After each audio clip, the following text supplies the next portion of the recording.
Good morning, ma'am. Good morning, classmates. We are the Group 8 and we are assigned to report about manufacturing operations. Manufacturing operations has its own objectives and these are the follows. Number 1, malalaman natin ang activities na lumalaganap between merchandising and manufacturing entities. And the second is ma-identify ang mga elements ng manufacturing cost. Third is dito makikita natin ang mga elements ng manufacturing account. Number 4, ipinapakita din na may mga proof forms entries. When we say proof form entries, ito yung mga ginagamit ng other words or replacement for those words. Number 5, inihanda din nito ang statement of cost of goods manufactured. Number 6, inihanda din nito ang statement of cost of goods sold. And number 7, which is the last, ipinapakita rin ang kaibahan ng worksheet ng manufacturing entity. Dati raw, ang paggawa ng whey ay para lang sa pagkain ng baboy. Pero ngayon, ay pinaniniwala ang pwedeng ihalo sa ingredients sa pagkain ng tao. Ang innovator na si Michael Utin ay makikipag-agawan upang manatili sa high value end ng business. Sa loob ng maraming taon, si Utin ay pinagtatawanan o ginagawang joke ng kanyang mga kasamang chemist dahil sa pagpupursige nito sa whey. Ayon sa kanila, ito ay parang eksena lamang sa isang nursery rhymes. That was back 1970 nung cheesemaker ay tinapon ang whey at ginamit para sa abono at pagkain ng baboy. Utin 53. Nakitang ang whey ay may high quality protein. Kaso lang, ito ay lumalangoy sa lactose at wala pang sapat na kasangkapan upang gamitin sa pag-separate ng good stuff at soy sauce. Pero ito ay naiba noong kalagitnaan ng 1980 nang magkaroon ng microscopic sieves. Gamit ang isang steel tube, 10 meters at 10 to 12 diameters ang haba para i-develop ang filter ng mga undesirable elements bago ang whey patuyuin at gawing powder para sa food manufacturing.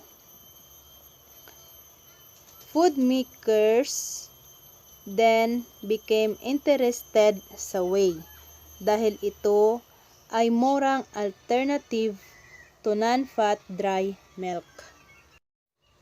Utin kinuha ang sandali by launching Century Foods International sa Spanta, Wisconsin noong 1991 with $200,000 in savings.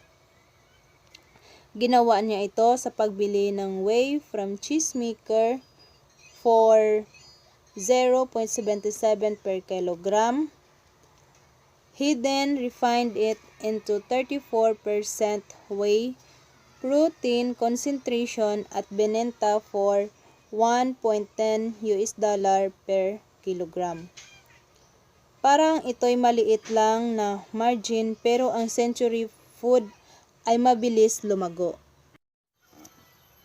Ang whey ay ginawang concentrate into yogurt to help bacteria grow into bread as the magic ingredient to keep moist and into sausage to binder.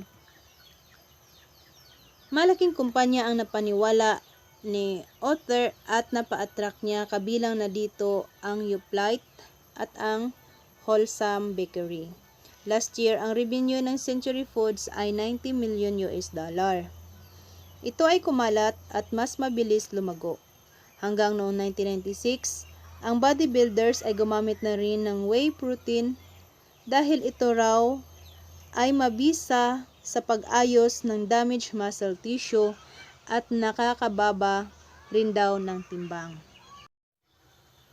Maraming biglang naging interesado sa whey katulad ng Philip Morris Kraft Foods. Bumili ng Whey Packed Balance Bar at ang karibar nito na Nestle USA Snap Up Powder Bar. 18 months ago, nag-decide si Utin na ayaw niyang ma-miss out ang Whey.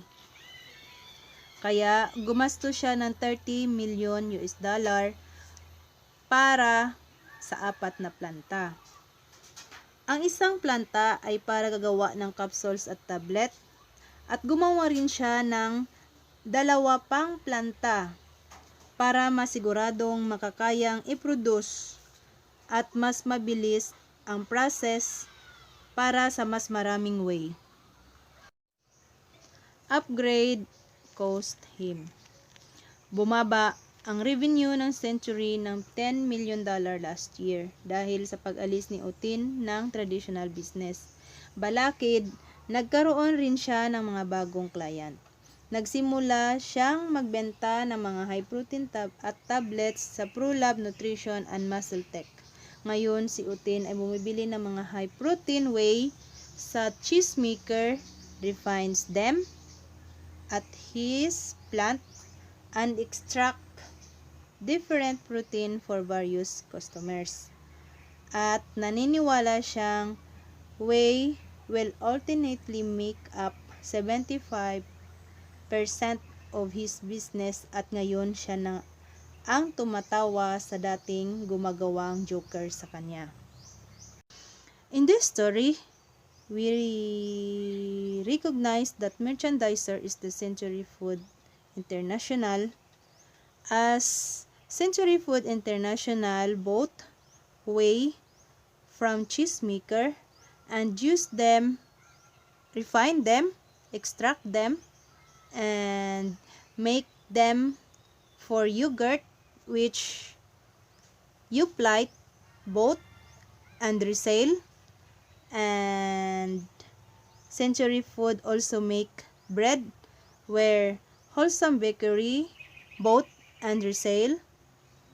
And they also produce capsules and tablets, where ProLab Nutrition and Muscle Tech bought and resell.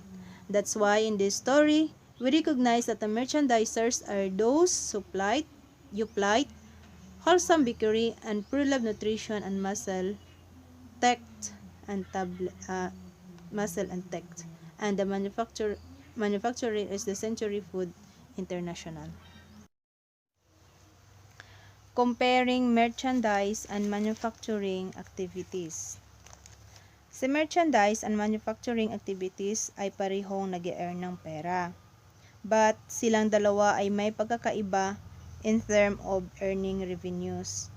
Si manufacturing ay bumibili ng raw materials para gawing finished goods at ibibenta para sa revenue. While si merchandise ay bumibili na ng finished products na ibibenta to earn revenue. Katulad na lang ng illustrate problem. Pure Golds bumibili ng minamanufacture ni Adidas, Puma, Nike, Swiss, Converse at Triton para ibenta ulit to earn revenue. Katulad din ng other merchandisers, si Pure Gold bumibili ng ready-made inventory for resale sa customer. Ang iba namang minamanufacture ay damit, like Puma, Adidas, gumagawa sila ng damit tapos binibili ni merchandise at binibenta. Ang manufacturing operations ay may elements din, which are direct materials, are those materials and supplies that are consumed during the manufacture of product and which directly identified with the product. Like na lang dito sa example na pair of Nike basketball shoes. Yung leather upper, rubber plastic soles, and laces. Ito yung consider as direct material. Ito yung ginamit upang makagawa ng product, which is Nike shoes. Direct labor. Ito yung mga nagastos to compensate employee or workers who physically convert raw materials into finished goods. Tulad sa Nike, direct labor include sahod sa machine operators, taong nag-assemble ng shoes, yung efforts nila ay directly traceable to finished goods. Manufacturing overhead. This includes all manufacturing costs that cannot be classified as direct materials or direct labor. Major classifications of these are follows. 1. Indirect materials and supplies. Example, glue, thread, nails, rivets, lubricants, and small tools. Second, indirect labor cost includes salaries of plant managers and engineers, wages or forklift operations, maintenance and inspection labor, and machine helpers. And third, other indirect manufacturing costs includes building, machinery and tool maintenance, real property taxes, property insurance, rent expense, utilities expense, and depreciation on property and equipment. These major cost elements are times combined into prime costs or conversions costs. Prime cost consists of direct materials and direct labor. Conversion cost consists of direct labor and manufacturing overhead.